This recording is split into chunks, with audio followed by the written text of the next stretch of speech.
does it as a professional endeavor. So good luck to her, but it's time for your money. When you're talking about online marketing, and we often say on the show and on this segment that you need to use whatever you have, and most of the time what you have could just be the internet. So joining me for that conversation is Jerry Jariwala, I hope I didn't butcher your name, who is an online marketing expert. And kindly introduce yourself to the viewers and just tell us what you do as an online marketing expert. Thank you.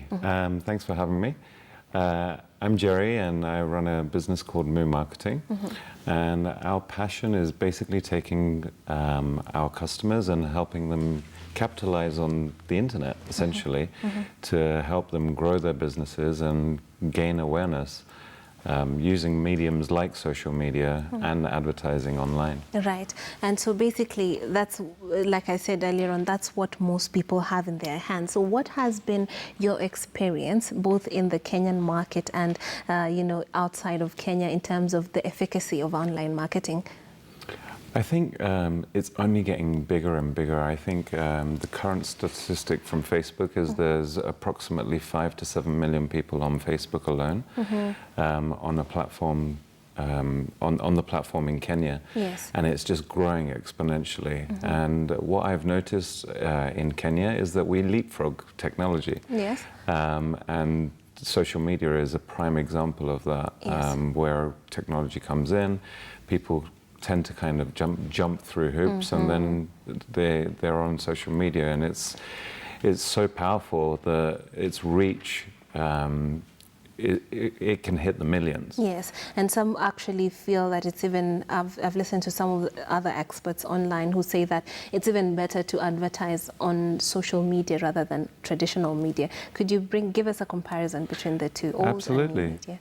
I mean, the thing is, I think if we take it a step further back, how have people traditionally sold? You know, before you and I were born, it was always face-to-face. It required a conversation.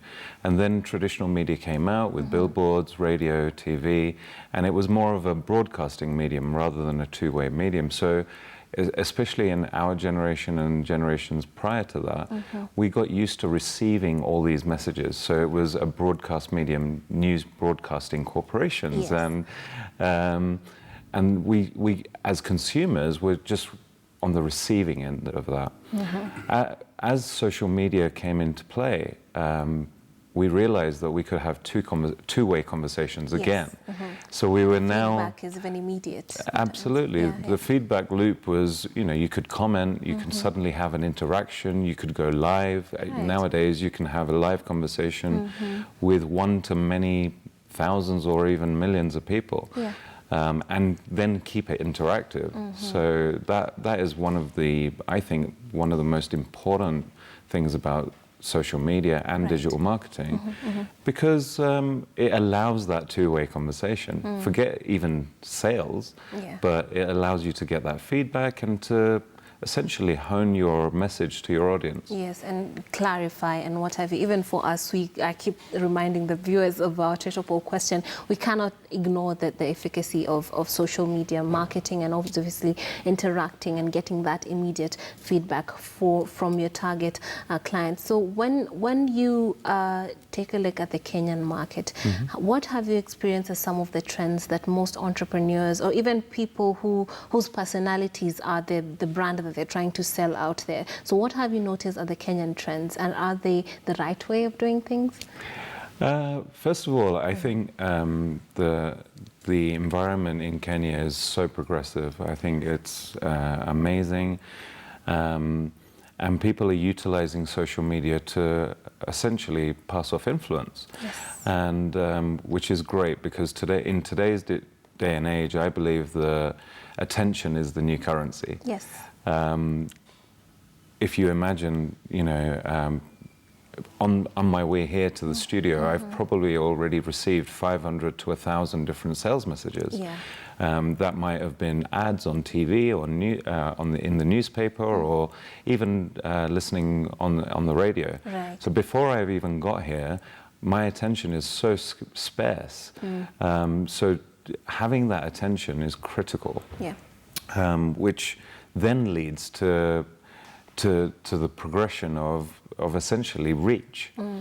And if you think about how we reach our audiences, it's really difficult, and you need to capture that attention before you can take it to the next stage, which is why the two-way conversation is so important. Quite important. So when it comes to reach, would you say it's a question of content, the type of content you're putting out in terms of how alluring it is, if it's humor that is your major weapon, or the uniqueness of your message, or should I just buy the boostings that are online? I could just they keep telling you, if you take this package, you can actually reach 20,000 people. What would you advise as the option?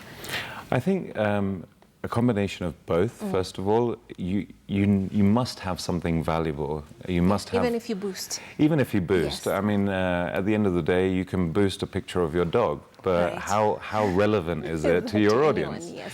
And also, I think boosting posts is actually something that we're forced into, in a way, because we don't know the other alternative options. Right. Boosting posts and things like that is actually the easiest way to pay the platforms. Yes. But there are other ways of actually doing it which cost less, and you have more control over your targeting.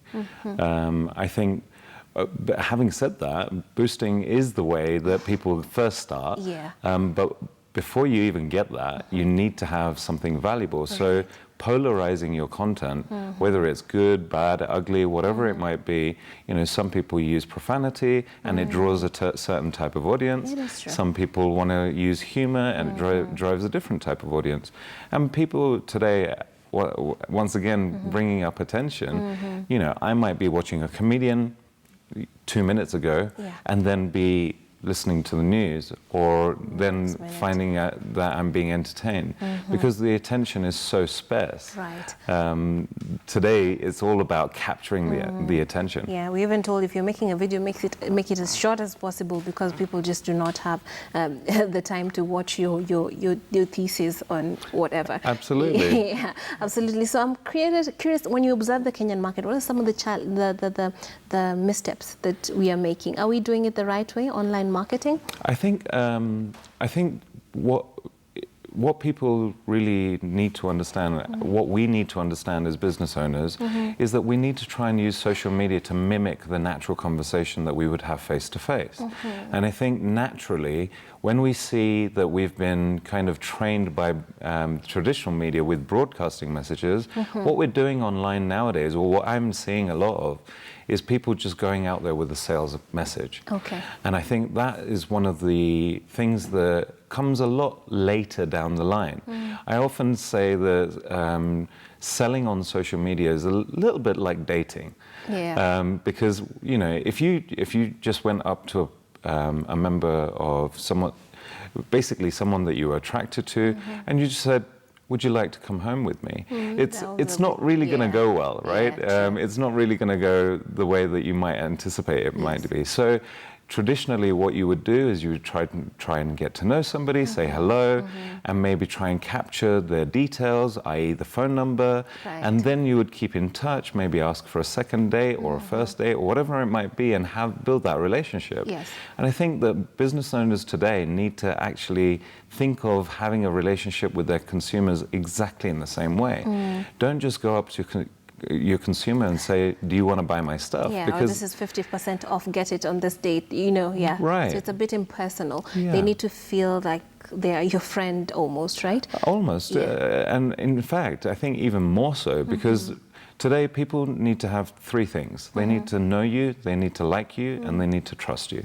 And if you notice any kind of buying behavior, you will often buy things that you know, like, and trust. I can name many brands, which I won't, but I can name many brands that don't necessarily make the best products, but they have the know, like, and trust. They are being consumed by people in ways that you cannot explain because of those elements that you have mentioned. So we're going to take a short break. When you come back, he has a 5-sure step that you should use in terms of getting people to actually buy your products online as an